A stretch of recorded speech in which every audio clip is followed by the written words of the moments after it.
Bonjour, bonjour à tous et à toutes. Bienvenue à une autre session de Feminist Speak. Mon nom c'est Anel Sopaze et je fais partie du secrétariat de panafricanisme aujourd'hui. Aujourd'hui, nous avons cette conversation avec un ami et camarade Kambale Moussafouli.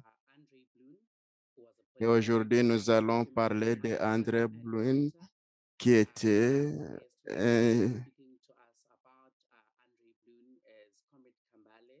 camarade Kambale Moussouali, qui est de la République démocratique du Congo. Et il est avocat du centre de Kinshasa. Depuis longtemps, il a travaillé comme porte-parole des Amis du Congo. Il a parlé sur les conflits des minéraux, le mouvement social, les rôles de la jeunesse en Afrique, les responsabilités des entreprises, la violence basée sur les genres. Il croit qu'à partir du panafricanisme basé sur le socialisme et panafricanisme, les Congolais et l'Afrique ont la chance de recouvrir leur destinée et leur terre. Bienvenue, camarade Kambale, et bienvenue à...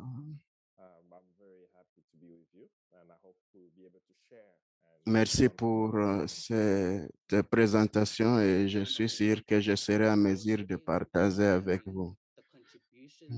Aujourd'hui, nous admirons le courage d'André Blois dans l'émancipation de la libération en Afrique. Est-ce que vous pouvez nous dire qui elle est et quel type de contribution elle a fait dans la lutte de libération africaine? André Blois est une internationaliste. Elle est née en République centrafricaine et elle a connu les anciens Congolais, premièrement avec Jos Kangala. J'ai lu les livres de Léopold à Kabila et il fait référence à elle comme secrétaire de Lumumba. Je crois que c'est à peu près une décennie. Et comme jeune, je posais des questions sur la libération de la République démocratique du Congo et cela est ressorti. Et alors qu'il l'a mentionné, j'ai demandé, Lumumba avait une femme de la République centrafricaine comme secrétaire. Je n'ai pas fait beaucoup de recherches. Quelques années plus tard, quand j'ai connecté avec Wamba Diawamba, un intellectualiste, professeur congolais qui est mort quelques années après. Il a aussi mentionné André Blois, ils étaient des amis et chaque fois, elle est partie, il l'a rencontré à Paris avant et il a partagé son rôle, surtout le travail administratif.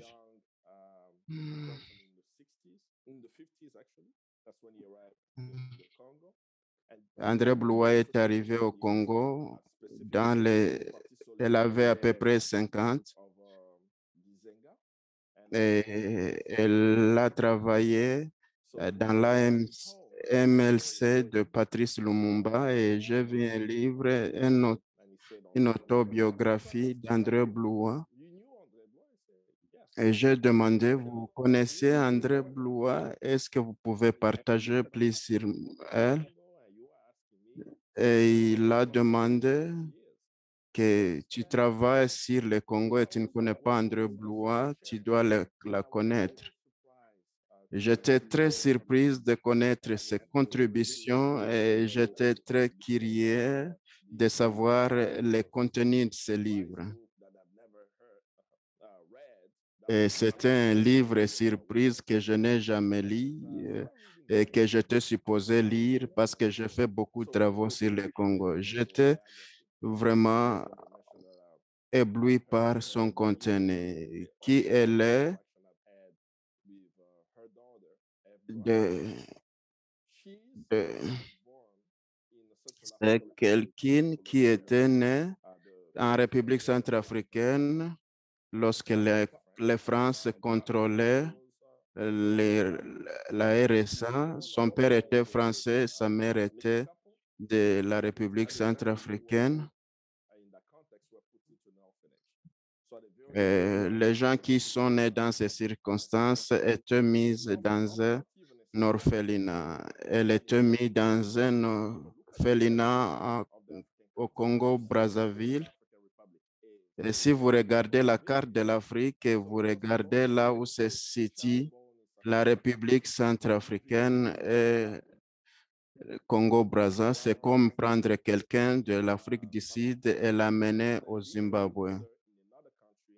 On l'a délibérément déplacée de son pays et elle était placée dans l'orphelinat. Son expérience à l'orphelinat a créé quelque sorte de conscientisation sur l'exploitation coloniale. La première expérience qu'elle avait avec le colonialisme, c'est comment elle était séparée de ses parents pour être déplacée dans un autre pays et enfermée dans un orphelinat.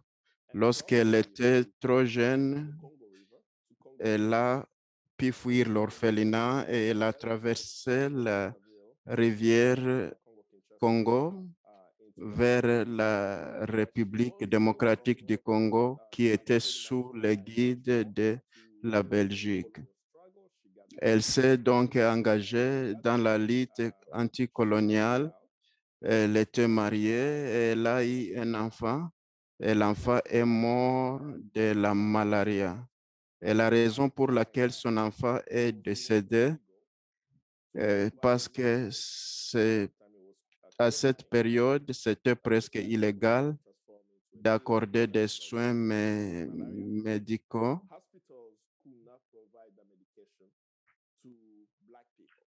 L'hôpital ne pouvait pas accorder des soins médicaux aux Noirs et l'enfant était considéré comme noir. Et donc, son enfant est décédé. Ça, c'était son deuxième expérience qui l'a amené à s'engager plus de lutter contre l'exploitation coloniale pendant 7 ans. Elle s'est engagée dans la lutte médicale pour les Noirs africains et euh, elle parlait l'anglais et, et elle parlait les langues natales centrafricaines. Elle était en mesure de connecter avec différentes communautés. Elle s'est connectée avec ses couturiers qui faisaient des campagnes pour prendre le pouvoir en Guinée. Et elle a fait beaucoup de travail avec ses couturiers. Elle a aussi connecté avec Kwame Nkrumah parce qu'il y avait un réseau de panafricanistes qui travaillait pendant 7 ans. Son soutien aux Guinéens, c'était de se rassurer que les partis politiques de ses couturiers allaient gagner le pouvoir. Elle, elle a servi comme conseillère à la présidence. 1959-1960, les Congolais se sont connectés au réseau, au large réseau de panafricanisme. Nous parlons de Lumumba, Ngalula et Diombe. Ce sont là les trois Congolais qui ont participé à la conférence panafricaine. Pour ceux qui gagnaient déjà l'indépendance et pour ceux qui collaboraient pour se rassurer que la plupart des pays africains était indépendant. Et le Congo constituait une discussion essentielle parce que le Congo était un grand pays, deuxième en grandeur et avec beaucoup de potentiel, alors que déjà dans les années 1950, le Congo qui donnait l'électricité à la plupart des pays africains et ils se sont dit donc que si le Congo devenait indépendant, ça va créer la transformation de l'Afrique. Alors que ces discussions continuaient et la plupart des gens soutenaient le mouvement panafricain, une femme centrafricaine qui vit en Guinée, travaillant au compte de la Guinée.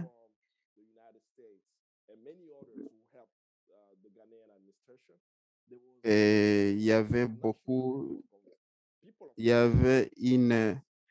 un réseau international des Noirs qui voulait voir la fin du colonialisme en Afrique. En 1960, il y avait un parti politique panafricain, which is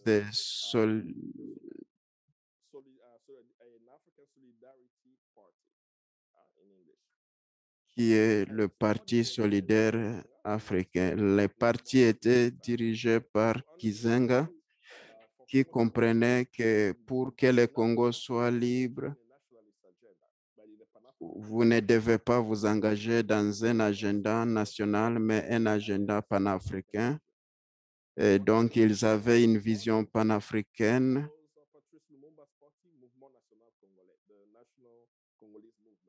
Et le mouvement national congolais de Patrice Lumumba a créé une coalition avec les partis de Gizenga. Et, parce que Gizenga faisait appel au mouvement panafricain, les seuls délégués en Guinée.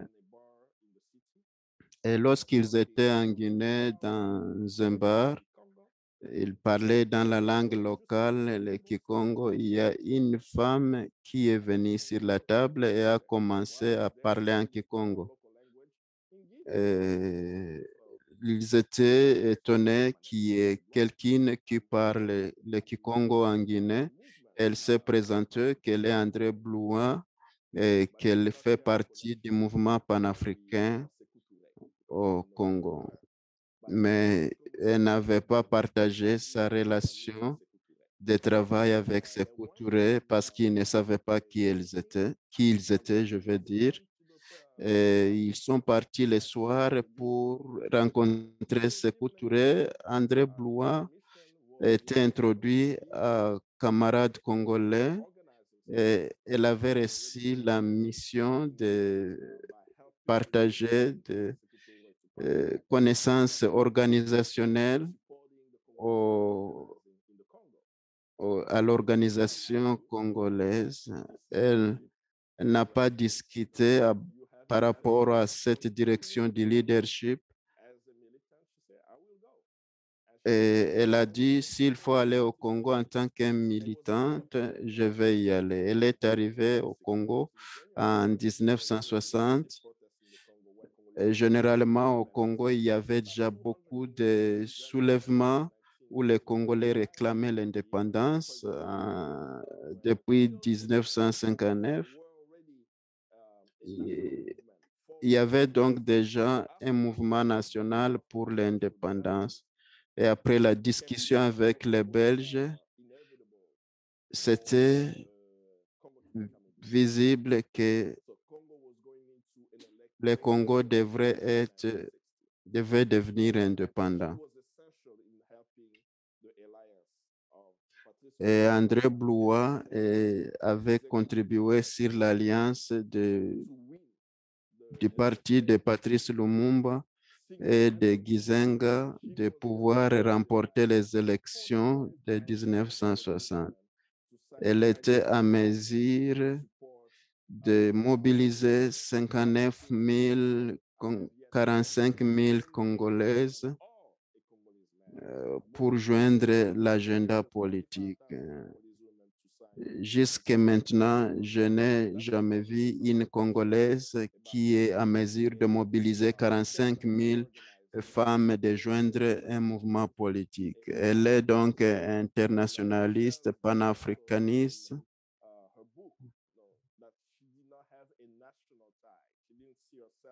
Elle a aussi partagé dans son livre qu'elle n'avait pas de connexion nationale. Elle se voit comme une femme africaine qui se bat pour la libération des Africains et elle était donc engagée dans la lutte africaine de son temps. Merci beaucoup, camarade Kambale, pour cette explication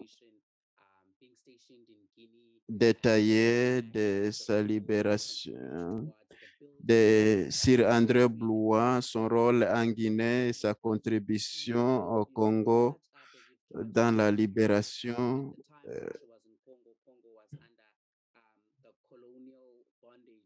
Si vous pouvez partager rapidement, lorsqu'elle était au Congo, le Congo était sous le contrôle du colon. Est-ce que vous pouvez expliquer quelles étaient les conditions pendant ce temps au Congo et comment elle a contribué au développement de l'indépendance du Congo? La lutte de la libération du Congo est longue, mais je vais commencer en 1985.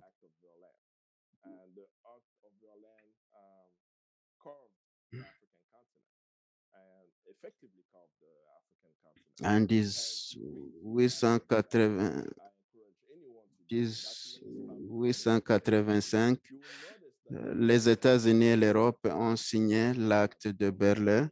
Et sur l'acte de Berlin, on parle du Congo et du Niger. Le contexte du Congo, tous les pays européens voulaient contrôler cette terre. Et pour qu'ils ne puissent pas se battre sur le sol africain, ils ont accordé le pays au roi Léopold qui contrôlait le Congo comme son propre patrimoine. Il n'a jamais visité le Congo, mais tout ce qui s'est passé au Congo lui appartenait comme l'exploitation des minéraux. Et après, ils ont développé ce qu'ils appellent le pays libre du Congo. C'est parce que l'exploitation des minéraux sur le territoire congolais n'était pas taxée. Et donc, ils pouvaient faire l'extraction minière euh, librement aussi longtemps que le roi Léopold contrôlait ces terres.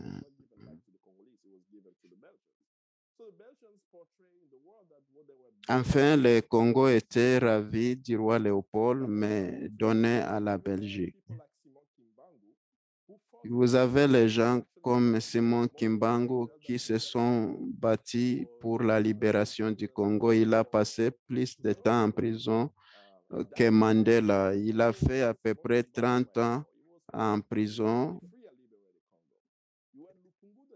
Il luttait pour la libération du Congo. Vous avez le Pungula qui a aussi résisté contre les Belges. Mais pourquoi il devrait résister? Parce que les Congolais vivaient sous l'esclavagisme dans leur propre pays. Vous aviez des étrangers avec une force militaire qui ont placé les Congolais dans des situations médiocres et que les ressources du Congo soient déplacées vers la Belgique. Le cobalt du Congo était essentiel pour la reconstruction de l'économie européenne après la Première Guerre mondiale. La Deuxième Guerre mondiale, l'uranium exploité au Congo était essentiel pour finir la guerre.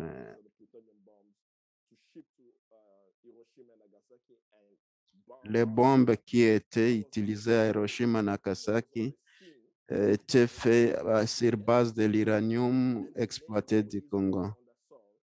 Et donc, ils ont forcé les Congolais à travailler sur la terre pour faire l'exploitation. Et les Congolais ont démontré la résistance de Simon Kimbangu jusqu'à Patrice Lumumba, qui était né aussi dans la région du Kasaï, qui ont compris que pour unir les Congolais sur la question de la terre, parce que la question du contrôle de la terre est importante, mais aussi connecter les Congolais dans tous les aspects de vie dans un agenda politique. Et c'était une mission essentielle de Patrice Lumumba, bien qu'il est né au Congo, dans la province du Congo.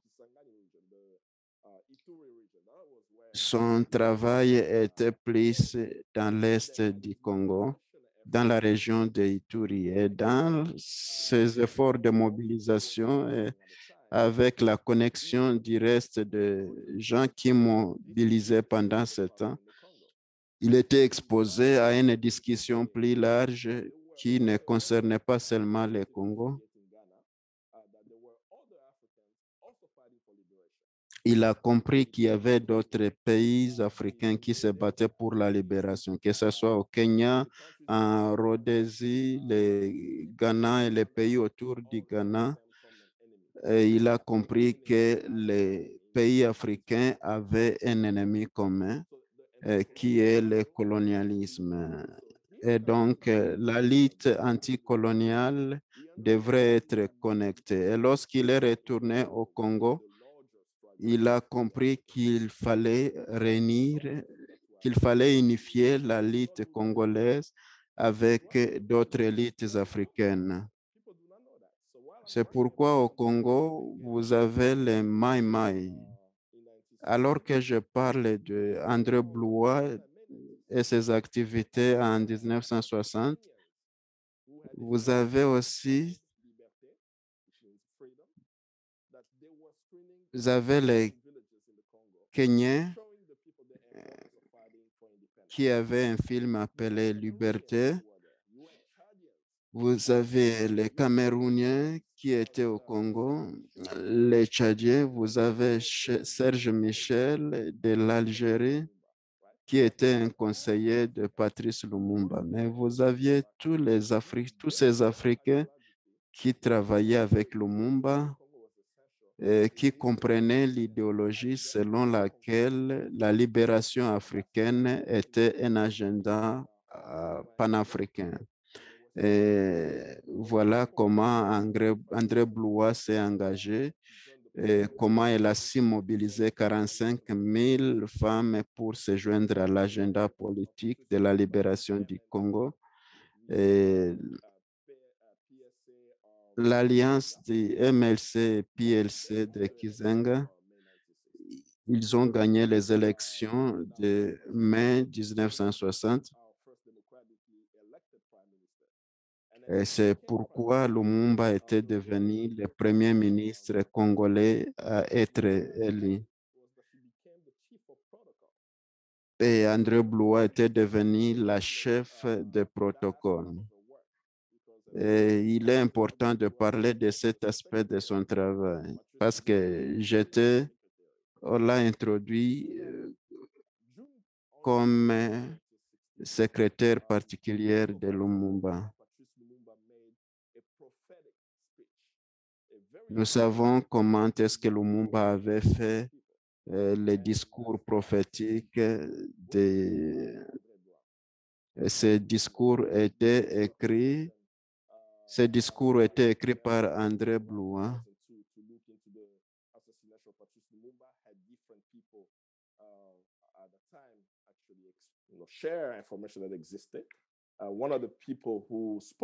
L'une des personnes qui a témoigné sur la situation de Patrice Lumumba a expliqué qu'est-ce qui s'est passé les jours avant le 30 juin.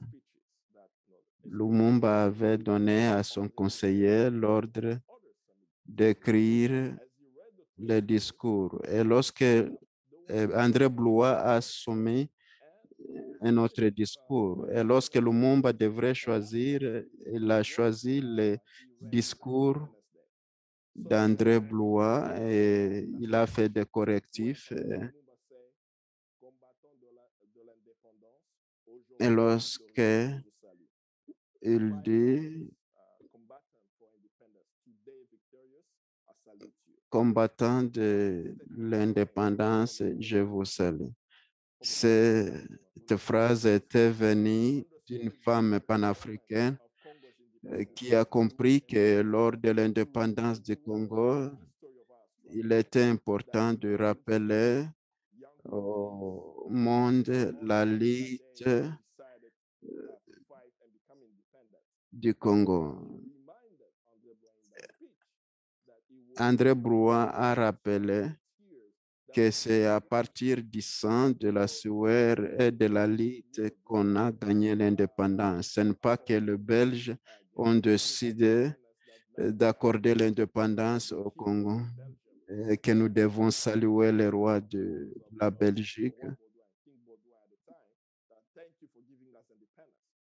et que nous devrions lui remercier pour pour nous avoir accordé l'indépendance. Et elle s'est rassurée que que ça soit clair que c'est par la lutte des Congolais. Elle a insisté que c'est à partir de la solidarité des peuples opprimés du monde que le Congo devrait être libre. Ce discours est venu d'André Blois parce que les gens disent que Lumumba a fait un bon discours, mais il faut savoir que ce discours est venu d'une femme, une internationaliste, une panafricaniste. Et,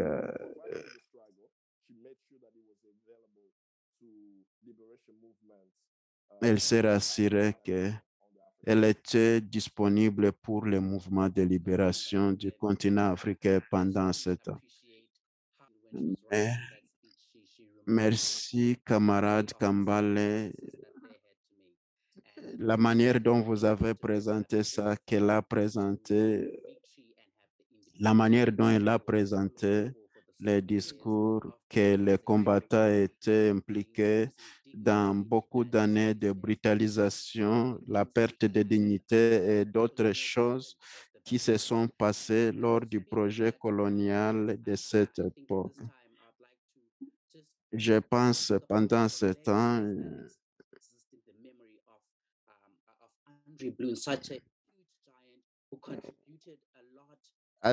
André Blois en tant qu'une géante qui a contribué sur le panafricanisme, quel est l'héritage qu'elle a laissé?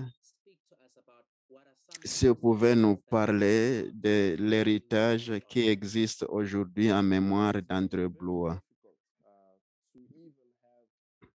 C'est vraiment difficile d'avoir même les informations sur elle.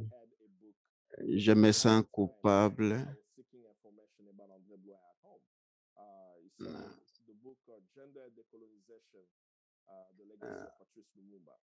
L'agenda de la colonisation, l'héritage de Lumumba, qui était écrit par un professeur de l'Université Francisco.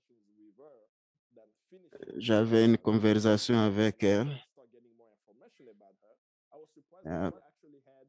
Après avoir eu des conversations avec elle, il avait un chapitre dans les livres, mais que je n'ai jamais. I didn't have the discipline to seek further. Mais je n'avais pas de discipline de creuser plus. Mais son nom continuait à ressortir, des gens qui la connaissaient personnellement, qui l'ont inclus dans leurs livres. Il y avait une discussion intellectuelle. Je peux dire que 5 ans passés, c'était impossible de trouver des informations en ligne sur André Blois Aujourd'hui, c'est possible. Vous pouvez avoir quelques informations en ligne. Pourquoi cela s'est passé? Et pourquoi je dis que je me sens coupable?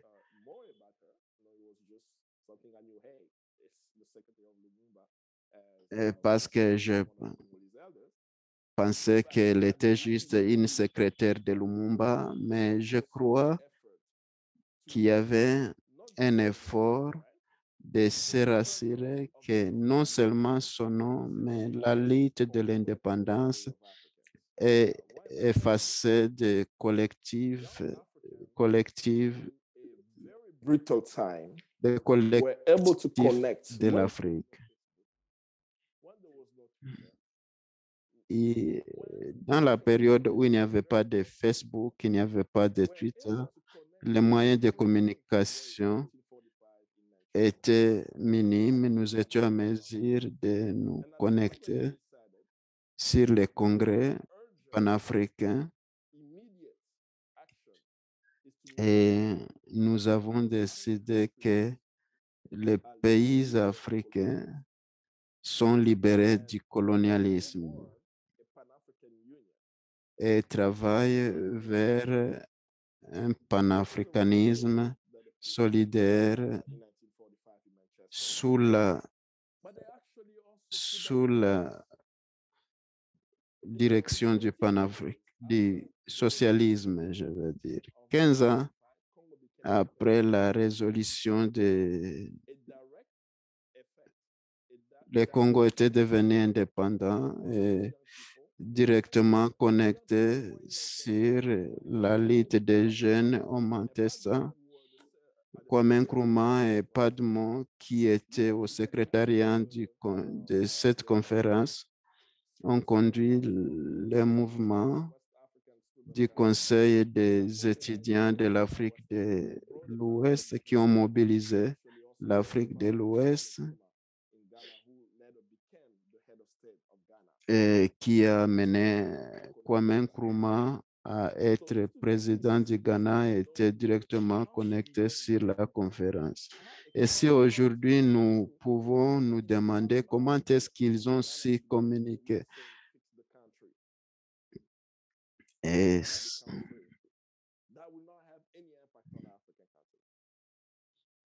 si le Ghana était devenu libre et cela avait de l'impact sur l'Afrique.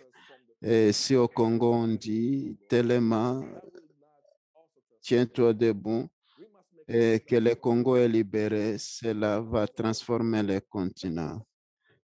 Parce que nous savons que nos pères et nos mères de la période avant l'indépendance se sont rassurés de se connecter les uns les autres et nous comprenons l'impact qu'André Blois avait dans l'indépendance de la Guinée, dans l'indépendance du Congo. Une femme était en mesure de se déplacer de pays à pays. Elle était en mesure de pénétrer les villages comme les Keng. Elle parlait au peuple congolais en Kikongo. Et elle a dit, nous devons être indépendants. Et aujourd'hui, si nous examinons la situation et nous disons, si elle a pu le faire, alors que pendant ce temps, il était difficile de le faire pendant ce temps, mais aujourd'hui, je peux envoyer un message direct à quelqu'un sur Twitter, sur Instagram, et je peux transmettre un message directement. Nous avons donc cette facilité aujourd'hui qu'elles n'avaient pas pendant leur période. Mais le fait qu'ils ont pu passer le travail de la conscience africaine, c'est très intentionnel. Et si vous entrez dans les archives des États-Unis, au département d'information, si vous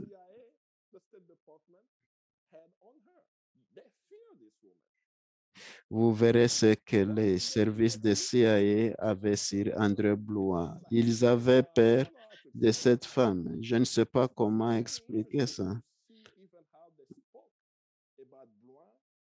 Et c'est intéressant de voir même comment est-ce qu'ils ont parlé d'André Blois, que nous risquons de perdre le Congo aux communistes. Ça, c'est dans les archives des États-Unis. Et si vous voyez ce type de contenu, vous vous posez la question de savoir pourquoi les Africains sont battus pour l'Afrique.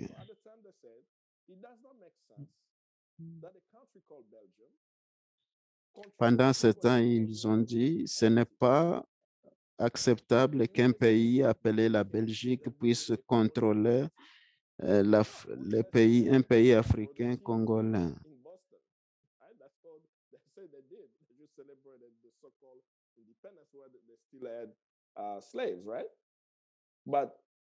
Et ils ont célébré l'indépendance alors qu'il y avait encore des esclaves. Mais ils se sont battus aussi pour leur propre indépendance, les Américains, je veux dire. Mais pourquoi nous, les Africains, nous ne sommes pas indépendants? Et les Africains ont dit pour que nous puissions avoir des hôpitaux, des routes, des universités, une bonne éducation, des infrastructures, nous avons besoin du capital. Le capital qui vient de l'exploitation de nos ressources. Nous allons extraire l'or et nous allons vendre l'or, le cobalt et utiliser l'argent pour développer notre pays. Mais on ne peut pas faire ça maintenant parce que ces ressources ne nous appartiennent pas, parce que ces ressources appartiennent à la Belgique. Si nous voulons nous rassurer que les enfants de Blois et les enfants dans le futur ne meurent pas de malaria et que nous puissions connecter les Congo avec d'autres pays et pour avoir une bonne éducation, cet argent ne doit pas venir des Occidentaux. Nous devons travailler et vendre nos ressources pour construire, pour développer nos pays. Ils ont appelé ça communisme. Et donc, nous avons le droit de nous battre pour notre terre, pour notre dignité humaine, pour notre liberté. Et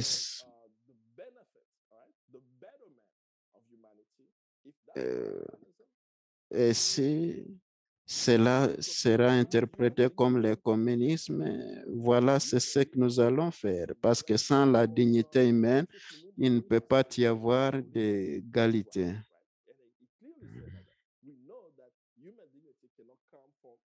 Et Patrice Lumumba, dans sa lettre à Pauline, sa femme, il a dit, sans la dignité de l'homme, il n'y a pas de liberté.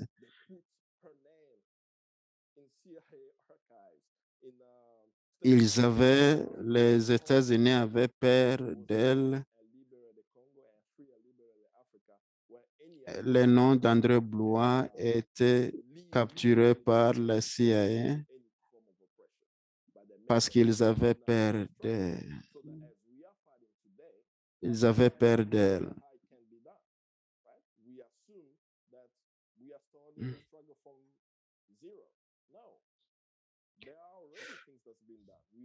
Il y a déjà beaucoup qui a été déjà fait. Nous avons maintenant l'indépendance politique, mais nous avons besoin de l'indépendance économique et nous devons donc continuer la lutte pour se rassurer que nous gagnons l'indépendance économique. C'est pourquoi ils ont caché sa contribution ou les contributions de nos pères de l'indépendance pour se rassurer que nous n'avons pas de directive pour le futur. Merci encore une fois, camarade Kambale, pour cette intervention puissante qui nous encourage de continuer à nous battre dans l'unité qui va nous permettre d'avoir la victoire contre le colonialisme. Et cet esprit panafricain qui va nous permettre d'avoir une meilleure Afrique parce que nous partageons la même destinée, les mêmes aspirations et ça va prendre les efforts collectifs pour se rassurer que nos enfants ne meurent pas de malaria et se rassurer que nous avons les résultats dans la lutte que nous faisons aujourd'hui et commémorer les géants de l'Afrique, se souvenir de se battre contre l'oubli de leur contribution sur la libération de l'Afrique contre le colonialisme. Vous avez dit que vous avez parcouru beaucoup de livres sur elle.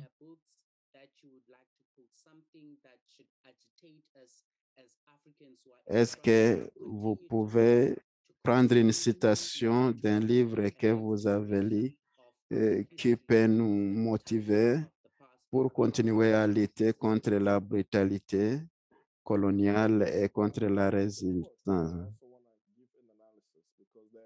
Je vais donner une citation, mais je vais aussi donner une analyse.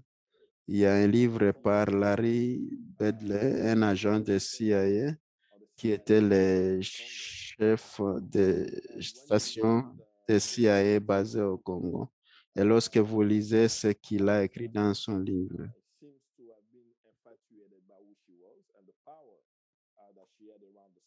c'est émouvant,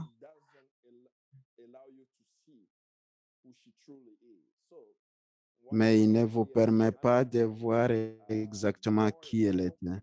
Vous devez donc analyser plus sur ce qu'elle était.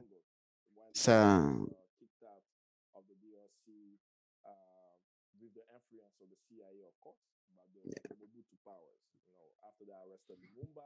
et Doda était au Congo, elle était chassée par Mobutu.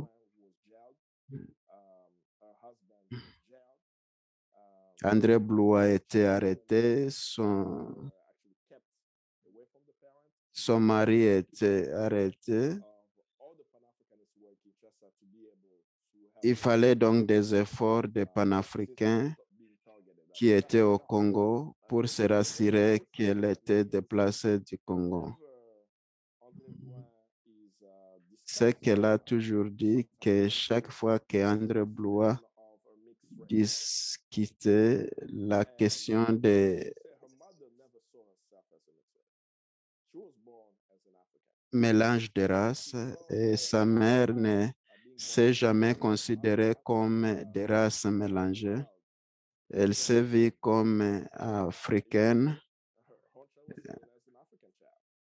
parce que son enfant n'était pas considéré comme européen, mais en tant qu'Africain, parce que l'enfant est mort, parce qu'il ne pouvait pas recevoir de traitement médical. Elle était aussi forcée d'être en exil à cause de sa participation dans les questions congolaises.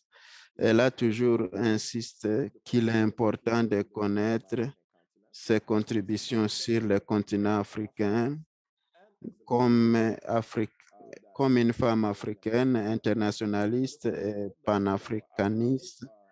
Mais la citation que je présente toujours est la citation de son autobiographie.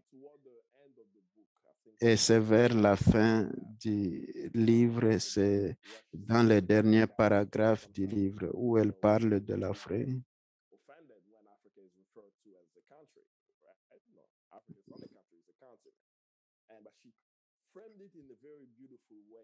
Et elle a parlé clairement de comment est-ce qu'on doit penser à l'Afrique comme un seul bloc. Fight for the continent, not for our national boundaries, but for the Nous n'allons pas nous battre pour nos frontières nationales, mais pour l'Afrique. Elle dit, je veux que l'Afrique soit aimée. Je parle de mon pays africain parce que je veux qu'il soit connu. Nous ne pouvons pas aimer ce que nous ne connaissons pas. Connaître vient en premier et puis l'amour. Là où il y a la connaissance, il y a l'amour. C'est très puissant. Parce qu'elle veut dire que comment est-ce que vous pouvez aimer quelque chose que vous ne connaissez pas? Comment est-ce que 30 immigrants africains ont été tués au Maroc? with the colonization of Western Sahara by Morocco. Vous devez aussi, With the French military bases, the US military bases, les bases militaires françaises et les bases militaires américaines sur le continent africain, ça doit vous révolter. Mais est-ce que nous connaissons qu'est-ce qui se passe vraiment en Afrique? La jeunesse africaine, les combattants de l'Afrique qui veulent voir l'Afrique libérée. Et nous devons donc connaître quelles sont les élites qui se développent en Afrique. Et nous devons nous connecter à nos élites au niveau local. C'est comme ça que nous allons parvenir à aimer notre continent. Et quand nous connaissons notre continent, nous serons motivés pour la libération.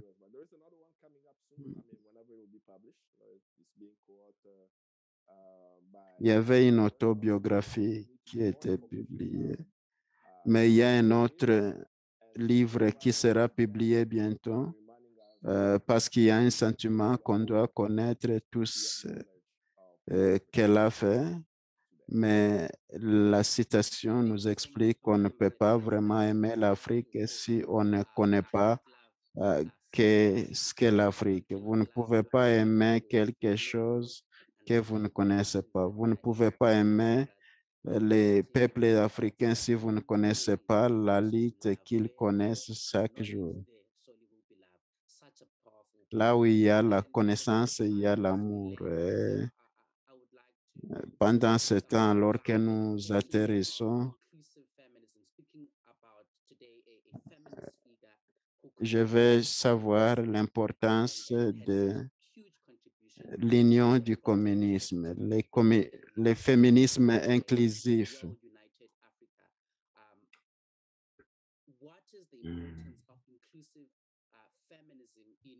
Quelle est l'importance du féminisme inclusif dans la période néocoloniale dans laquelle nous nous trouvons aujourd'hui?